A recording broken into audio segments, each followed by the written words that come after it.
બાળકોના હાથમાં મોબાઈલ, સામે સોશિયલ મીડિયા, ઓનલાઈન ગેમિંગ અને કલાકો સુધી ચાલતો સ્ક્રીન ટાઈમ. આજના ડિજિટલ યુગમાં મોબાઈલ અને ઇન્ટરનેટ બાળકોના અભ્યાસ અને મનોરંજનનો ભાગ બની ગયા છે, પરંતુ તેની સાથે બાળકોની સુરક્ષાને લઈને પણ સવાલો વધી રહ્યા છે. હવે સંસદમાં એક એવો પ્રસ્તાવ ચર્ચામાં આવ્યો છે જે 13 વર્ષથી નાની ઉંમરના બાળકોના સોશિયલ મીડિયા અને ઓનલાઈન ગેમિંગ એકાઉન્ટ પર કડક નિયંત્રણ લાવવાનો પ્રયાસ કરે છે. ભાજપ સાંસદ બેજયંત પાંડાએ રજૂ કરેલા શિલ્ડ બિલમાં માત્ર ઉંમરની મર્યાદા જ નહીં, પરંતુ માતા પિતાની મંજૂરી, ઉંમરની ચકાસણી, વ્યક્તિગત જાહેરાત પર રોક અને બાળકોને નુકસાનકારક ઓનલાઈન સામગ્રીથી બચાવવાની જોગવાઈઓનો વિચાર કરવામાં આવ્યો છે. પરંતુ સવાલ એ છે, શું સોશિયલ મીડિયાથી બાળકોને દૂર રાખવું જ ઉકેલ છે કે પછી ડિજિટલ દુનિયામાં સુરક્ષિત રીતે જીવતા શીખવવું પણ એટલું જ જરૂરી છે? 13 વર્ષથી નાના બાળકો માટે શું બદલાઈ શકે? હાલ જે પ્રસ્તાવ સામે આવ્યો છે તેમાં 13 વર્ષથી નાની ઉંમરના બાળકો માટે સોશિયલ મીડિયા અને ઓનલાઈન ગેમિંગ પ્લેટફોર્મ પર એકાઉન્ટ બનાવવાને લઈને કડક નિયમોની વાત કરવામાં આવી છે. માતા પિતાની ચકાસેલી મંજૂરી વગર આવા એકાઉન્ટ બનાવવામાં પ્રતિબંધ મૂકવાનો પ્રસ્તાવ છે. એટલે માત્ર ઉંમર લખીને એકાઉન્ટ બનાવી લેવાની વ્યવસ્થા નહીં, પરંતુ પ્લેટફોર્મ પર વપરાશકર્તાની ઉંમર ચકાસવા માટે યોગ્ય વ્યવસ્થા કરવી પડે તેવી દિશા સૂચવવામાં આવી છે. મહત્વની વાત એ પણ છે કે આ બિલ માત્ર સોશિયલ મીડિયા પૂરતું મર્યાદિત નથી, ઓનલાઈન ગેમિંગને પણ તેમાં સામેલ કરવામાં આવ્યું છે. માત્ર એકાઉન્ટ બંધ નહીં, માતા પિતાને પણ નિયંત્રણ. આ પ્રસ્તાવમાં માતા પિતાની ભૂમિકાને પણ મહત્વ આપવામાં આવ્યું છે.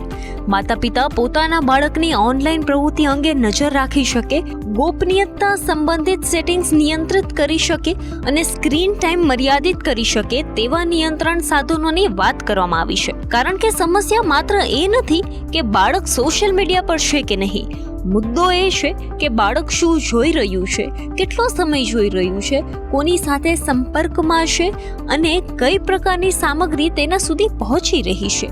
આજકાલ સોશિયલ મીડિયા પર સતત સ્ક્રોલિંગ, ટૂંકા વિડીયો અને ઓનલાઈન ગેમના સતત મળતા ઇનામો બાળકોને લાંબા સમય સુધી સ્ક્રીન સામે રાખી શકે છે.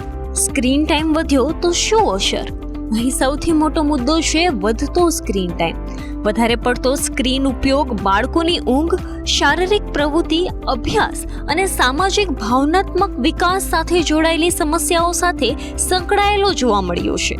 સંશોધનોમાં વધુ સ્ક્રીન ઉપયોગ અને ઊંઘમાં ઘટાડો, વજન વધવાની શક્યતા તથા માનસિક સ્વાસ્થ્ય સંબંધિત મુશ્કેલીઓ વચ્ચે સંબંધ નોંધાયો છે. ખાસ કરીને રાત્રે મોબાઈલ અથવા ગેમિંગ ચાલુ રહે તો બાળકોના ઊંઘવાનો સમય પાછળ ધકેલાઈ શકે છે. પરિણામે બીજા દિવસે થાક, ધ્યાન કેન્દ્રિત કરવામાં મુશ્કેલી અને અભ્યાસમાં અસર થઈ શકે છે. અમેરિકન એકેડમી ઓફ પીડિયાટ્રિક્સ પણ બાળકો માટે માત્ર કલાકોની સંખ્યા નક્કી કરવા છતાં ઊંઘ, રમતગમત, પરિવાર સાથેનો સમય, અભ્યાસ અને અન્ય પ્રવૃત્તિઓ સાથે સંતુલિત મીડિયા ઉપયોગ પર ભાર મૂકે છે. ગેમિંગ પણ કેમ ચિંતાનો વિષય?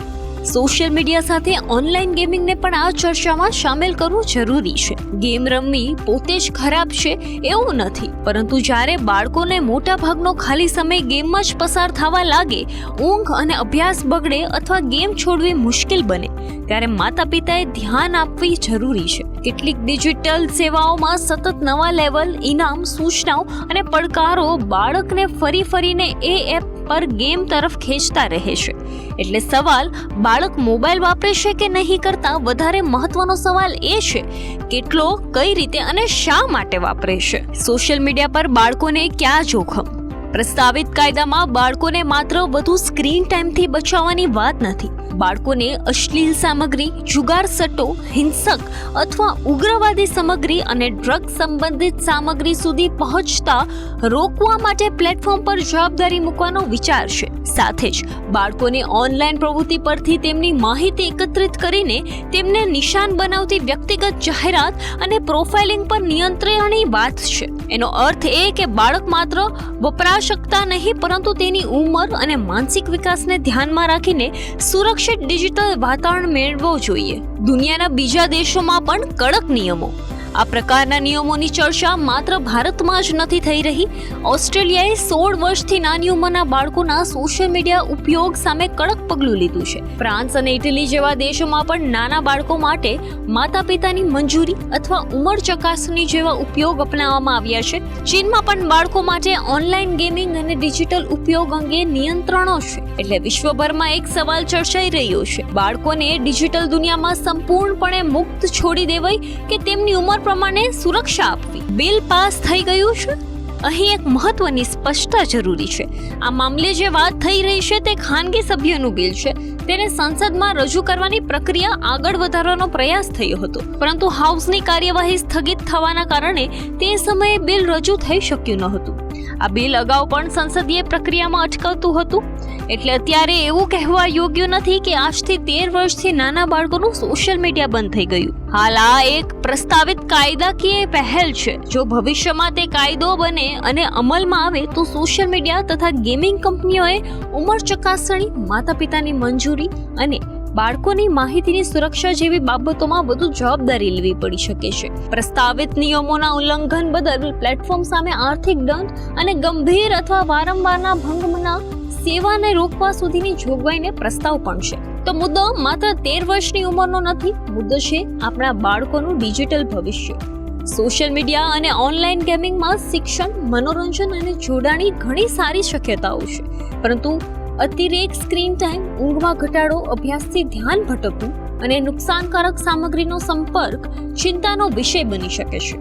એટલે કાયદો બનશે કે નહીં એ તો સંસદીય પ્રક્રિયા નક્કી કરશે, પરંતુ માતા પિતા માટે સવાલ આજથી જ છે: બાળકને મોબાઈલ આપવો કે નહીં, પરંતુ તેને મોબાઈલને સુરક્ષિત અને સંતુલિત ઉપયોગ કેવી રીતે શીખવવો.